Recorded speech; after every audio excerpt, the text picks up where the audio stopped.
Hello friends, आज लेके हैं आप लोगों के लिए हम बीए फर्स्ट सेमेस्टर 2023। आपका सब्जेक्ट क्या है? एजुकेशन यानी कि शिक्षा शास्त्र। Please subscribe my YouTube channel study 99 तक। जैसा कि आप लोग पता है, इस समय हम यूनिट फोर्थ करा रहे हैं। यूनिट फोर्थ में देखो क्या, हम लेक्चर फर्स्ट हम कर चुके हैं और आज ही हमारा लेक्चर सेकंड है और ये बहुत ही मोस्ट इम्पोर्टेंट क्वेश्चन है। बिना देरी की हम वीडियो को स्टार्ट करते हैं और क्वेश्चन हम देखते हैं क्वेश्चन हमारे कौन कौन से हैं। तो क्वेश्चन एक तो ये है कि शिक्षा का अधिकार अधिनियम के उद्देश्य बताते हुए शैक्षिक कार्यक्रमों पर प्रकाश डालिए। यानी शिक्षा के जो अधिकार हैं, उन अधिकार अधिनियम के उद्देश्य क्या क्या हैं, शिक्षा के जो अधिकार दिए गए हैं उनके उद्देश्य क्या क्या हैं, ये हमें बताना है। उसके शैक्षिक कार्यक्रमों पर हमें प्रकाश डालना। आगे देखो, अथवा में क्वेश्चन है शिक्षा का अधिकार अधिनियम क्या है, इसके प्रमुख प्रावधानों का उल्लेख कीजिए। ये हमारे क्वेश्चन है। इसका हम आंसर देखते हैं। देखो तो आंसर देखो इसका ये है कि शिक्षा के अधिकार को 86वें संविधान संशोधन अधिनियम 2002 द्वारा मौलिक अधिकार बनाया गया था। यानी कि 2002 से पहले जो हमारा एजुकेशन थी वो हमारा मौलिक अधिकार नहीं था, लेकिन भारतीय संविधान में एक संशोधन किया गया जिसे नाम दिया गया 86वें संविधान संशोधन 2002 के अंतर्गत शिक्षा को मौलिक अधिकार बना दिया गया और इसे आर्टिकल 21A में डाल दिया गया, जिसका नियम ये होता है, आर्टिकल 21 के अकॉर्डिंग ये होता है कि किसी भी राज्य के सभी बच्चों को जो 6 से 14 वर्ष की आयु के बच्चे हैं उन्हें निःशुल्क अनिवार्य शिक्षा देना इसका दायित्व होगा। देखो आगे वही होगा। इसे 86वें संविधान संशोधन अधिनियम 2002 में अनुच्छेद 21A में जोड़ा गया। इसे शिक्षा के अधिकार किसमें जोड़ा गया? आर्टिकल 21A में जोड़ा गया। जो यह घोषणा करता है कौन? आर्टिकल 21A ये घोषणा करता है कि राज्य 6 से 14 वर्ष की आयु के सभी बच्चों को निःशुल्क अनिवार्य शिक्षा प्रदान करेगा। ये बात कौन कहता है? आर्टिकल 21A कहता है। देखो आगे हमारे एक और है निःशुल्क और अनिवार्य बाल शिक्षा RTI अधिनियम 2009। सही, इसमें देखो क्या है कि बच्चों का अधिकार होता है, इन बच्चों का अधिकार जो अनुच्छेद 21 का के तहत परिणामी विधान का प्रतिनिधित्व करता है। कौन? RTI अधिनियम 2009। आगे देखते हैं, आगे हमारा है देखो, अच्छा जो RTI अधिनियम 2009 है, इसका अर्थ क्या है? तो इसे हम कह सकते हैं कि औपचारिक स्कूल जो कतिपय अनिवार्य मापदंडों और मानकों को पूरा करता है में संतोषजनक एक समान गुणवत्ता वाली पूर्णकालिक प्रारंभिक शिक्षा के लिए प्रत्येक बच्चे का अधिकार होगा। यानी कि देखो हमारा आर्टिकल 21 जो ए है, इसके अकॉर्डिंग से ये भी है कि औपचारिक जो स्कूल होते हैं जो अनिवार्य मापदंडों और मानकों को पूरा करता है कौन? बच्चा, में संतोषजनक एवं समान गुणवत्ता वाली पूर्णकालिक प्रारंभिक शिक्षा के लिए प्रत्येक बच्चा क्या होगा?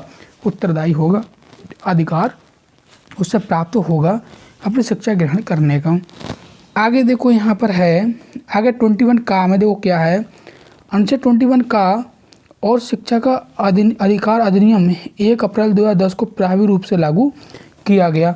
जो देखो हमारा एक अधिनियम था 2009, तो अधिनियम 2009 तो था, लेकिन उसको अगर हम बात करते हैं लागू करने का तो उसको लागू किया गया था 1 अप्रैल 2010 के लिए। और इस अधिनियम के शीर्षक में निःशुल्क और अनिवार्य शब्द सम्मिलित किया गया। निःशुल्क शिक्षा का अर्थ है यदि किसी बालक को उसके माता पिता द्वारा सरकार द्वारा स्थापित स्कूल से अलग किसी स्कूल में दाखिल करते हैं तो प्रारंभिक शिक्षा पूर्ण करने पर हुए व्यय यानी खर्चों की प्रतिपूर्ति के लिए कोई दावा करने का हकदार नहीं होगा। कहने का तात्पर्य ये है कि यदि आप जो स्कूल सरकार ने स्थापित किए हैं, यदि आप बच्चों को उसमें पढ़ाते हैं तो सरकार सारे खर्चाएं कौन? सरकार उठाएगी। फिर चाहे आपके खाने का खर्चा हो, क्योंकि मिड डे मील चल रहा है, देखो ये खाने का खर्चा हो गया, आपकी ड्रेस हो गई, किताबें हो गई, कोई फीस होगा, कोई फीस नहीं जाती है, यानी कि सारे का सारा खर्चा सरकार उठाएगी। यदि आप सरकार के द्वारा स्थापित विद्यालय से नाम कटाकर आप किसी प्राइवेट स्कूल में बच्चों को दाखिला कराते हैं तो उसमें जो खर्च होंगे, जो व्यय आएंगे, उसका अधिकार ये नहीं कि वो सरकार देगी, वो आपको खुद निर्वहन करना पड़ेगा अपने बच्चे के लिए। वहीं पर देखो यहाँ पर दिया हुआ है कि अनिवार्य शिक्षा पद से तात्पर्य सरकार द्वारा 6 से 14 वर्ष की आयु तक बालक को प्राथमिक शिक्षा में अनिवार्य प्रवेश दिलाने उपस्थिति और उसको प्राथमिक शिक्षा को पूर्ण करने का सुनिश्चित बाध्यता से है।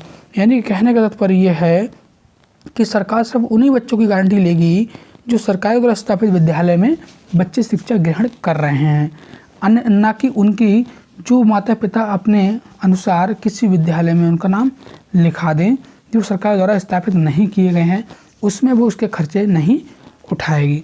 आगे देखो हमारा शिक्षा का अधिकार अधिनियम के प्रावधान। शिक्षा का अधिकार अधिनियम के प्रावधान देखो क्या हैं कि किसी पड़ोस के स्कूल में प्रारंभिक शिक्षा पूरी करने तक निःशुल्क और अनिवार्य शिक्षा के लिए बच्चों का अधिकार होगा। यानी कोई बच्चा किसी गांव या विलेज में रहता है, यदि किसी गांव या विलेज के पड़ोस में अपने बच्चों को एजुकेशन प्राप्त करता है, प्रारंभिक शिक्षा है, उसकी पूरी की पूरी जो व्यय आएगा वो सभी क्या बच्चों के लिए अधिकार होगा कि बस सब किसका गवर्नमेंट उसका खर्चा उठाएगी। आगे हमारा देखो है कि ये स्पष्ट करता है कि अनिवार्य शिक्षा का तात्पर्य 6 से 14 वर्ष से आयु के समूह प्रत्येक बच्चे को निःशुल्क प्रारंभिक शिक्षा प्रदान करने और अनिवार्य प्रवेश उपस्थिति प्रारंभिक शिक्षा को पूरा करने को सुनिश्चित करने के लिए उचित सरकार की बाध्यता से है। निःशुल्क का तात्पर्य यह है कि कोई बच्चा प्रारंभिक शिक्षा को जारी रखने और पूरा करने से रोकने वाली फीस या प्रभारों या व्ययों को अदा करने का उत्तरदायी नहीं होगा।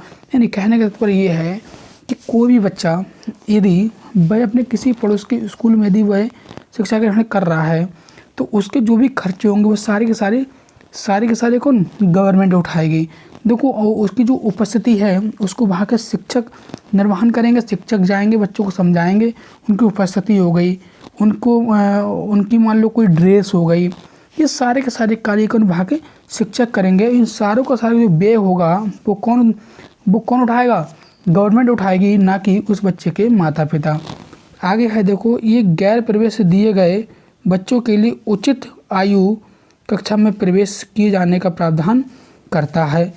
देखो हमारे अगला पॉइंट है ये अधिनियम निःशुल्क एवं अनिवार्य शिक्षा प्रदान करने तथा केंद्र सरकार एवं राज्य सरकारों के मध्य वित्तीय एवं अन्य उत्तरदायित्व के सिधारी में उपयुक्त सरकार द्वारा स्थानीय प्राधिकरण एवं अभिभावकों के कर्तव्य एवं उत्तरदायित्व को निर्दिष्ट करता है। ये है सही। अगला देखो हमारा पॉइंट क्या है? अगला पॉइंट हमारा है यह अधिनियम अन्य बातों के साथ साथ शिक्षक छात्र अनुपात भवन एवं अवसंरचना स्कूल के कार्य घंटों एवं शिक्षकों के कार्य घंटों से संबंधित मानक मापदंड विहीन करता है। अगला पॉइंट देखो हमारा है यह अधिकार 10 वर्षीय जनगणना स्थानीय प्राधिकरण राज्य विधानमंडलों एवं संसद के चुनावों तथा आपदा राहत को छोड़ गैर शैक्षिक कार्यक्रम में शिक्षकों की तैनाती का भी निषेध करता है। यानी कि जो हमारा आर्टिकल 21A है इसमें चीज़ और भी है कि जो हमारे शिक्षक हैं उन्हें आप कुछ कामों में उनकी ड्यूटी लगा सकते हैं। जैसे आपका आपका जनगणना हो गया, जो 10 वर्षीय जनगणना आपकी होती है, स्थानीय प्राधिकरण हो गया, राज्य विधानमंडलों के चुनाव या संसद के चुनाव हो गए, कोई आपदा ऐसी आ जाती है जहाँ पर उनकी ड्यूटी लगानी पड़ जाती है तो वहाँ पर वो उनकी ड्यूटी लगाई जा सकती है। इन सब को छोड़कर आप इन शिक्षकों की तैनाती किसी और जगह नहीं कर सकते। इस आगे देखो हमारा है अगला पॉइंट, यह अधिनियम सूचित करता है कि निर्दिष्ट शिक्षक छात्र अनुपात के प्रत्येक स्कूल के लिए अनुरक्षित किया जाए, न कि केवल राज्य या जिला या ब्लॉक स्तर के पदों में। कहने का तात्पर्य कि यहाँ पर और भी है कि जो शिक्षक हैं, किसी भी विद्यालय में शिक्षकों की संख्या कौन निर्धारित करता है? वहाँ के बच्चे निर्धारित करते हैं।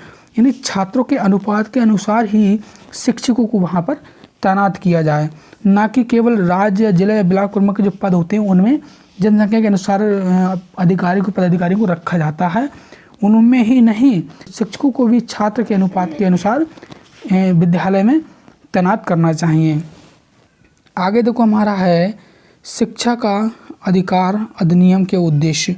शिक्षा के अधिकार अधिनियम के उद्देश्य देखो क्या क्या है। पहला उद्देश्य देखो यही है कि प्रारंभिक स्तर पर सभी बालकों को निःशुल्क एवं अनिवार्य शिक्षा प्रदान करना। यानी शिक्षा के अधिकार अधिनियम का प्रमुख उद्देश्य यही होता है कि प्रारंभिक स्तर पर सभी बालकों को निःशुल्क एवं अनिवार्य शिक्षा प्रदान करना प्रदान कराना चाहिए। अगला देखो हमारा है शिक्षा का राष्ट्रीय और समन्वित स्वरूप लागू करने के लिए राज्य और संघ शासित राज्यों को भागीदारी बनाना। उससे अगला पॉइंट देखो हमारा ये है कि उत्तम प्राथमिक शिक्षा के लिए अवसरों को सार्वभौमिक बनाना। सही है। तीसरा पॉइंट देखो हमारा ये है नेटवर्क का विस्तार करके उत्तम विद्यालयी शिक्षा के प्रति पहुंच बढ़ाना। सही है। आगे देखो हमारा ये है कि कमज़ोर वर्गों के अतिरिक्त वंचित वर्गों को सम्मिलित करके माध्यमिक शिक्षा प्रणाली को समान बनाना। यानी कि जो कमज़ोर वर्ग के लोग हैं और जो वंचित वर्ग के लोग हैं, जो पहले शिक्षा से क्या वंचित रहे हैं, उन्हें शिक्षा ग्रहण नहीं करने दी गई किसी कारण या उनके गरीबी के कारण वो नहीं ग्रहण कर पाए, तो ये सारी चीज़ें उनके बीच में नहीं आनी चाहिए और इन सभी को एक समान स्तर बनाकर बच्चों के शिक्षा ग्रहण करानी चाहिए। अगला पॉइंट देखो हमारे यहाँ पर है वर्तमान संस्थाओं की सहायता करके और नए संस्थान स्थापित करके शिक्षा के उत्तम और समुन्नत स्तर को सुनिश्चित करना। सही, ये सारे के सारे इसके क्या हैं, उद्देश्य हैं कि आपका शैक्षिक कार्यक्रम आपका यहाँ पर होगा, ना कि स्वच्छ कार्यक्रम। क्या होगा यहाँ पर, शैक्षिक कार्यक्रम आपका होगा, शैक्षिक कार्यक्रम आपका होगा। सही, तो शैक्षिक कार्यक्रम देखो क्या होते हैं। प्रारंभिक स्तर पर क्या होता है, देखो सर्व शिक्षा अभियान और मध्याह्न भोजन, ये प्रारंभिक स्तर पर बच्चों के लिए क्या ग्रहण कराया जाता है। माध्यमिक स्तर पर होता है कि राष्ट्रीय अध्यापक शिक्षा अभियान आदर्श, व्यावसायिक शिक्षा बालिका छात्रावासी होता है आपका माध्यमिक स्तर पर। सही है। आगे देखो प्रौढ़ शिक्षा में क्या होता है, साक्षर भारत। आगे देखो अध्यापक शिक्षा में क्या होता है कि अध्यापक शिक्षा बनाने के लिए योजना बनाना, ये अध्यापक शिक्षा के अंतर्गत कार्यक्रम है। आगे देखो महिला शिक्षा में क्या होता है, महिला समाख्या। देखो अगर आपका अल्पसंख्यक शिक्षा में क्या होता है, मदरसों में उत्तम शिक्षा प्रदान करने के लिए योजना बनाना। सही। इससे आगे देखो आपका अल्पसंख्यक संस्थानों का आधारित विकास किसके सरकार का द्वारा किया जाना चाहिए। यदि आपको वीडियो पसंद है, वीडियो को लाइक करें, कमेंट करें, शेयर करें। जय हिंद दोस्तों, वंदे मातरम।